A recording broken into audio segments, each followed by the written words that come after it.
Hi all, welcome back to my channel Maggie's Magic. ಎಲ್ಲರೂ ಹೇಗಿದ್ದೀರಾ? ಎಲ್ಲರೂ ಚೆನ್ನಾಗಿದ್ದೀರಾ ಅಂತ ಅಂದ್ಕೊಂಡಿದ್ದೀನಿ. ಇವತ್ತಿನ ಡಿಲಿಷಿಯಸ್ ರೆಸಿಪಿ ಬಂದು ಖಾರ ಪೊಂಗಲ್. ಇದು ನಾರ್ಮಲ್ ಖಾರ ಪೊಂಗಲ್ ಅಲ್ಲ, ಇದು ಅವರೆಕಾಳು ಖಾರ ಪೊಂಗಲ್. ಇದು ತುಂಬಾ ಟೇಸ್ಟಿ, ಡಿಲಿಷಿಯಸ್, ಯಮ್ಮಿ ಆಗಿರುತ್ತೆ. ನೀವು ಕೂಡ ಮನೇಲಿ ಟ್ರೈ ಮಾಡಿ ನೋಡಿ. ಇನ್ನೇನು ಅವರೆಕಾಳು ಸೀಸನ್ ಸ್ಟಾರ್ಟ್ ಆಯಿತು. ನಾವು ಏನು ಅಡುಗೆ ಮಾಡಿದ್ರು ನಾವು ಅವರೆಕಾಳು ಸೇರಿಸ್ತೀವಿ ಅಲ್ವಾ. ಈ ರೀತಿ ಪೊಂಗಲ್ಗೂ ಒಂದ್ಸತಿ ಅವರೆಕಾಳು ಸೇರಿಸಿ ಟ್ರೈ ಮಾಡಿ ನೋಡಿ, ತುಂಬಾ ಚೆನ್ನಾಗಿ ಬರುತ್ತೆ ಟೇಸ್ಟು. ಇದು ಚಟ್ನಿಗೆ ಒಳ್ಳೆ ಕಾಂಬಿನೇಷನ್. ನಾನಿಲ್ಲಿ ಕೋಕೋನಟ್ ಚಟ್ನಿ ಮಾಡ್ಕೊಂಡಿದ್ದೀನಿ. ತೆಂಗಿನಕಾಯಿ ಚಟ್ನಿ ಜೊತೆ ಪೊಂಗಲ್ ತುಂಬಾ ಒಳ್ಳೆ ಅಮೇಝಿಂಗ್ ಕಾಂಬಿನೇಷನ್. ಇದನ್ನು ಹೇಗೆ ಮಾಡೋದು ಅಂತ ಈಗ ಕ್ವಿಕ್ಕಾಗಿ ನೋಡ್ಕೊಂಡು ಬರೋಣ ಬನ್ನಿ. ಮೊದಲನೇದಾಗಿ ನಾನಿಲ್ಲಿ ಅಕ್ಕಿ ತೊಗೊಂಡಿದ್ದೀನಿ. 1 ಗ್ಲಾಸ್ ಅಕ್ಕಿಗೆ 1 ಗ್ಲಾಸ್ ಅಷ್ಟು ಹೆಸರು ಬೇಳೆನ ಸೇರಿಸ್ತಾ ಇದ್ದೀನಿ. ಅಕ್ಕಿ ಮತ್ತು ಬೇಳೆ ಯಾವತ್ತೂ ಅಷ್ಟೇ ಈಕ್ವಲ್ ಕ್ವಾಂಟಿಟಿನಲ್ಲಿ ತೊಗೊಳ್ಳಿ, ತುಂಬ ಚೆನ್ನಾಗಿರುತ್ತೆ ಟೇಸ್ಟು. ಇವೆರಡನ್ನೂ ನಾನು ವಾಶ್ ಮಾಡ್ಕೊಬೇಕು. ಈಗ ನೆಕ್ಸ್ಟ್ ನಾನು ಜೀರಿಗೆ ಹಾಗೆ ಮೆಣಸನ್ನ ಜಜ್ಕೋಬೇಕು. ತೀರ್ಗ ಪೌಡ್ರ್ ಮಾಡೋದು ಬೇಡ, ಜಸ್ಟ್ ಕೋರ್ಸ್ ಪೌಡರ್ ಮಾಡಿಕೊಂಡ್ರೆ ಸಾಕು. 1 ಟೀ ಸ್ಪೂನ್ ಜೀರಿಗೆ ಹಾಗೆ 1 ಟೀ ಸ್ಪೂನ್ ಮೆಣಸನ್ನು ನಾನಿಲ್ಲಿ ತೊಗೊಂಡಿದ್ದೀನಿ, ಕುಟ್ಟಿ ಪುಡಿ ಮಾಡ್ಕೊಂಡಿದ್ದೀನಿ. ಇದ್ರ ಜೊತೆಗೆ ನಾನು 1 ಮೀಡಿಯಮ್ ಸೈಜಿನ ಈರುಳ್ಳಿ, 1 ಬೆಳ್ಳುಳ್ಳಿ ಹಾಗೆ 1 ಇಂಚು ಶುಂಠಿನ ಜಜ್ಕೊಂಡಿದ್ದೀನಿ. ಹಾಗೆ ಸ್ವಲ್ಪ ಕೊತ್ತಂಬರಿ ಸೊಪ್ಪನ್ನ ಕಟ್ ಮಾಡಿ ಇಟ್ಕೊಂಡಿದ್ದೀನಿ. ಜೊತೆಗೆ 1 ಹೆಸಳನ್ನಷ್ಟು ಕರ್ಬೇವಿನ ಸೊಪ್ಪನ್ನ ಆ್ಯಡ್ ಮಾಡ್ಕೊಂಡಿದ್ದೀನಿ.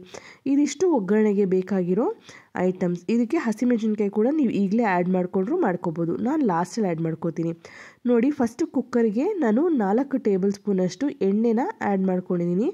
ಈಗ ಅದಕ್ಕೆ ಜೀರಿಗೆ, ಮೆಣಸು ಪೌಡ್ರ್ ಮಾಡ್ಕೊಂಡಿದ್ದೀವಲ್ಲ, ಅದರ ಜೊತೆಗೆ ಸಾಸಿವೆಯನ್ನು ಸೇರಿಸ್ಕೊಂಡು ಒಗ್ಗರಣೆಗೆ ಹಾಕ್ಕೊಂಡಿದ್ದೀನಿ. ಈಗ ಇದಕ್ಕೆ ನಾವು ಜಜ್ಜಿಟ್ಕೊಂಡಿರೋ ಅಂಥ ಶುಂಠಿ ಹಾಗೆ ಬೆಳ್ಳುಳ್ಳಿನ ಸೇರಿಸ್ಕೊತಾ ಇದ್ದೀವಿ.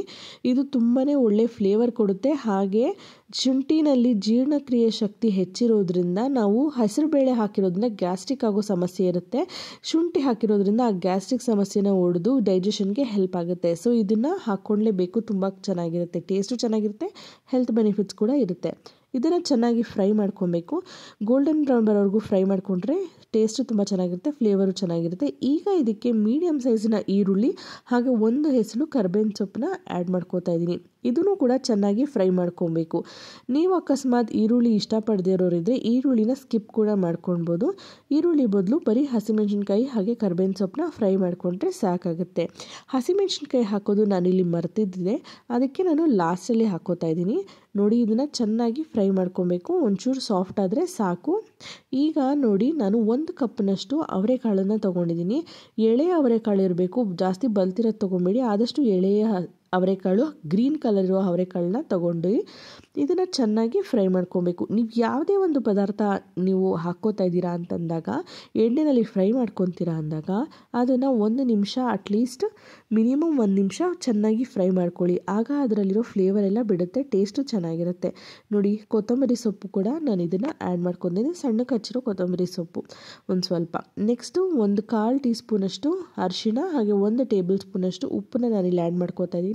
ಉಪ್ಪು ನಿಮಗೆ ಎಷ್ಟು ಬೇಕಾಗುತ್ತೋ ನೋಡಿಕೊಂಡು ನಿಮ್ಮ ರುಚಿಗೆ ತಕ್ಕಷ್ಟು ನೀವು ಉಪ್ಪನ್ನ ಆ್ಯಡ್ ಮಾಡ್ಕೋಬೋದು. ಇದಿಷ್ಟನ್ನು ನಾನು ಸ್ವಲ್ಪ ಫ್ರೈ ಮಾಡ್ಕೋತಾ ಇದ್ದೀನಿ. ಇದಿಷ್ಟು ಫ್ರೈ ಆದಮೇಲೆ ನಾನು ಬೇಳೆ ಹಾಗೆ ಅಕ್ಕಿ ಏನು ವಾಶ್ ಮಾಡಿ ಇಟ್ಕೊಂಡಿದ್ದೆ ಅದನ್ನು ನಾನು ಇದಕ್ಕೆ ಸೇರಿಸ್ಕೋತಾ ಇದ್ದೀನಿ. ಅಕ್ಕಿ ಮತ್ತು ಬೇಳೆ ಎರಡೂ ಸೇರಿ 2 ಗ್ಲಾಸ್ ಆಯಿತು. ಸೊ 2 ಗ್ಲಾಸಿನ ಅಳತೆ ನಾವು ತೊಗೋಬೇಕು. ಇದಿಷ್ಟು ಚೆನ್ನಾಗಿ ಫ್ರೈ ಮಾಡ್ಕೊಂಡಿದ್ದಾದಮೇಲೆ ನಾವು ಇದಕ್ಕೆ ಮೇನ್ ಕೀ ಇಂಗ್ರೀಡಿಯೆಂಟ್ನ ಹಾಕ್ಕೊತಾ ಇದ್ದೀವಿ.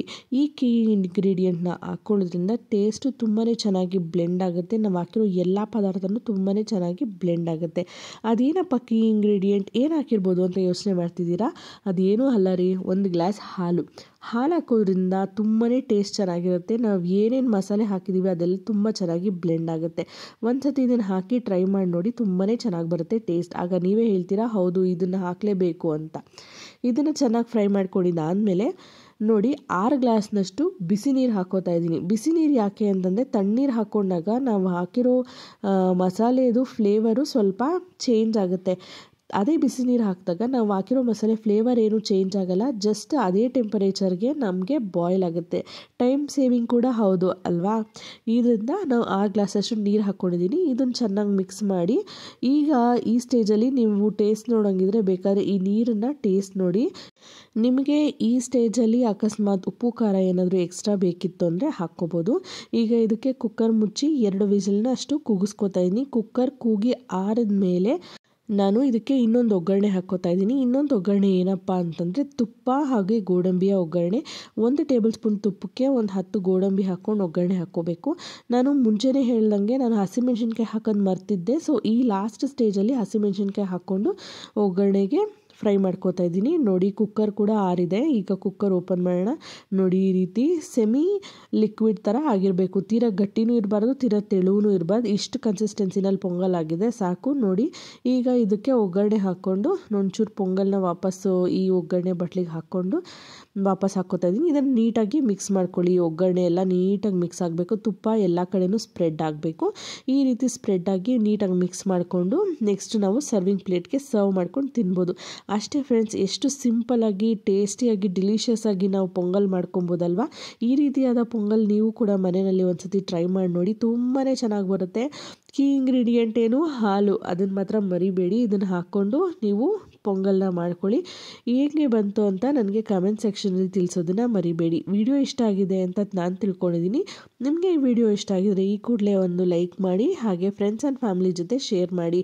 ಇನ್ನು ನನ್ನ ಚಾನಲ್ಗೆ ನೀವು ಸಬ್ಸ್ಕ್ರೈಬ್ ಆಗಲಿಲ್ಲ ಅಂದರೆ ಈ ಕೂಡಲೇ ಸಬ್ಸ್ಕ್ರೈಬ್ ಆಗಿ, ಪಕ್ಕದಲ್ಲಿರೋ ಬೆಲ್ ಐಕಾನ್ ಒತ್ತೋದ್ರಿಂದ ನಿಮಗೆ ನೆಕ್ಸ್ಟ್ ವಿಡಿಯೋ ನೋಟಿಫಿಕೇಷನ್ ಸಿಗುತ್ತೆ. ಮುಂದಿನ ವಿಡಿಯೋದಲ್ಲಿ ಇನ್ನೊಂದು ಇಂಟ್ರೆಸ್ಟಿಂಗ್ ರೆಸಿಪಿ ಜೊತೆ ನಾನು ನಿಮಗೆ ಸಿಗ್ತೀನಿ. ಅಲ್ಲಿವರೆಗೂ ನನ್ನ ಚಾನಲ್ಗೆ ಸಪೋರ್ಟ್ ಮಾಡ್ತಾಯಿರಿ. Thanks for watching.